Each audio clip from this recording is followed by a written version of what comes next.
Hello à tous et à toutes, c'est Ciel. Je suis super contente de vous retrouver aujourd'hui pour une nouvelle vidéo, j'espère que vous allez bien. Aujourd'hui on commence le thème 2 de ce nouveau format Rethink Things et c'est comment bien manger sur le long terme. Je sais que dès qu'on parle de diète, régime, un peu bouffe diététique etc, de légumes aussi, genre on n'est pas bien. Et moi je sais, genre la bouffe c'est quelque chose qui me concerne de ouf étant donné que c'est mon quotidien, que je grignote tout le temps, que je prépare les repas, je les mange après. Quand je prends mon thé, je prends des petits biscuits avec. Et la bouffe c'est un thème hyper important, du coup on va commencer tout de suite avec ce nouveau thème. Let's go!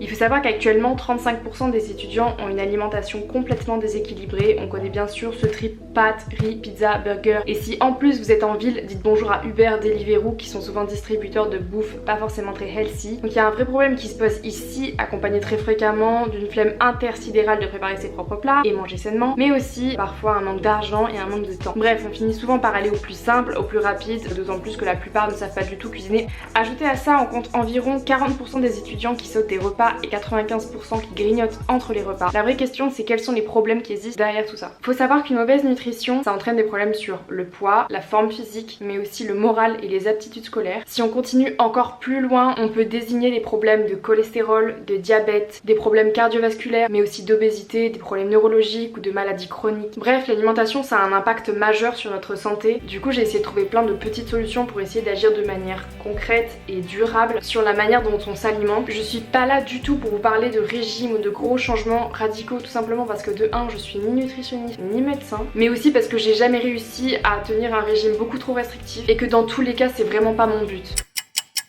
Le but en fait c'est vraiment de séparer votre action en deux catégories. Une catégorie pratique, c'est-à-dire dans les faits ce qu'on peut faire, et un côté concret en lien avec vos préférences alimentaires, vos goûts et votre culture. On va commencer tout de suite avec le point de vue pratique et je parle ici essentiellement pour les étudiants mais je sais que ça concerne aussi les lycéens et collégiens. Et donc le point numéro 1 c'est les courses. Si vous en avez la possibilité, essayez de faire des courses de fruits et légumes au moins une fois par semaine. Une fois c'est déjà bien, mais ça permet d'éviter de manger des produits non bruts ou issus de l'ultra transformation. Les produits non bruts vous permettent de vous apporter une quantité suffisante de vitamines, fibres, minéraux, antioxydants si vous en consommez de manière journalière. On connaît tous le fameux 5 fruits et légumes par jour et même si ça peut paraître un peu too much, je vous jure que cette étude elle a vraiment été vérifiée. Je tiens à préciser par ailleurs que les fruits et légumes c'est pas aussi cher.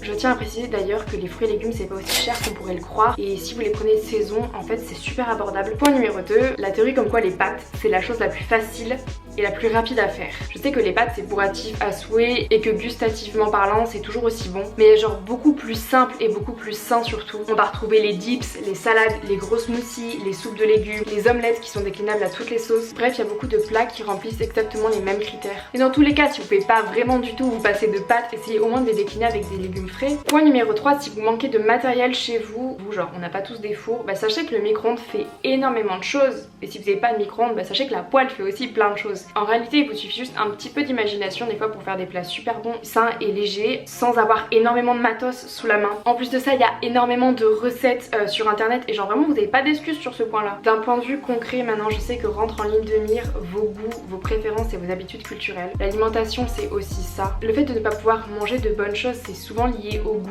Selon une étude du Credoc publiée le 11 juillet 2017, les générations les plus jeunes consomment 4 fois moins de fruits et légumes que leurs grands-parents en moyenne. Et selon les autorités, ces chiffres ne risquent pas de s'améliorer dans les prochaines années. Je sais que beaucoup d'entre nous ont un blocage avec les fruits et légumes et thanks God, moi je mange de tout. Mais du coup j'ai essayé de vous faire des petits points pour améliorer ça. Point numéro 1, un légume bien cuisiné, ça peut avoir un goût de dingue. Je vous jure que les épinards à la crème que vous avez mangé à la cantine quand vous étiez en primaire, ça a vraiment pas du tout le même goût que des épinards cuits à l'étouffée avec un petit peu de sel, un petit peu de poivre, une petite noix de beurre. Oh, je devrais me faire ça ce midi d'ailleurs.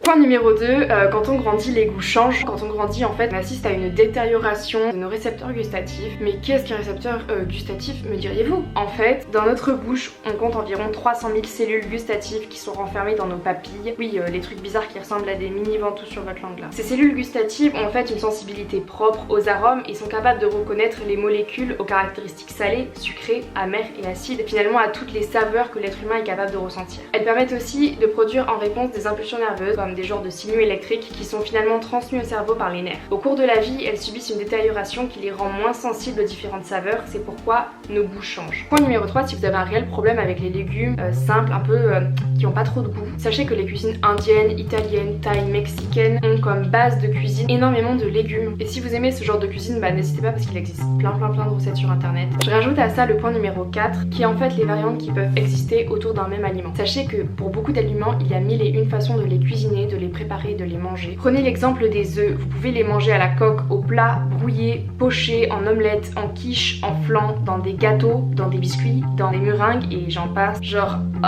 c'est super large. L'idée c'est quand même essayer de manger ce que l'on aime et pas forcément se forcer à aimer, mais plutôt essayer de faire une sorte de tri dans votre alimentation ou du moins essayer un peu d'équilibrer les choses. Manger des choses saines, ça doit absolument pas être vu comme une contrainte mais plutôt comme quelque chose d'agréable. Et d'ailleurs c'est vraiment que comme ça que ça aura un impact durable. Et voilà, c'est tout pour cette vidéo. J'espère qu'elle vous aura plu. Si c'est le cas, n'hésitez pas à mettre un petit pouce bleu et vous abonner. En tout cas moi cette vidéo j'ai vraiment trop adoré travailler dessus. Bref, sur ce, moi je vous dis à vendredi prochain.